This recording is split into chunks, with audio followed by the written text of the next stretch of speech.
mpinga Kristo atatokea baada ya miaka 3.5 pale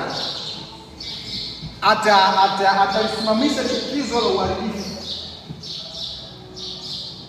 na Israeli watakapompinga mpinga Kristo ataanza kuwaua, kutaka kufanya vita na Israeli, kuanza kuwaua, lakini Mungu atawahifadhi, atawatunza kwa kipindi cha miaka hiyo 3.5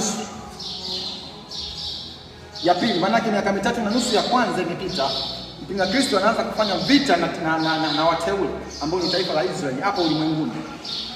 Kwa kipindi cha hiyo miaka 3.5 ya shida ambayo mpinga Kristo anawawinda Israeli, Mungu atawaficha. Hebu tusome kitabu cha hiyo Ufunuo 12 sura kuanzia mstari wa 1 mpaka wa 6.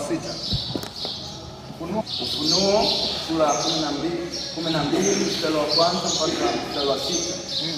Na ishara kuu ilionekana mbinguni, mwanamke aliyevikwa jua na mwezi ulikuwa chini ya miguu yake, na juu ya kichwa chake taji ya nyota 12. Naye alikuwa na mimba akilia, hali ana utungu na kuumwa katika kuzaa. Ikaonekana ishara nyingine mbinguni, na tazama, joka kubwa jekundu, alikuwa na vichwa 7 na pembe 10, na juu ya vichwa vyake vilemba 7, na mkia wake wakokota theluthi ya nyota za mbinguni na kuziangusha katika nchi.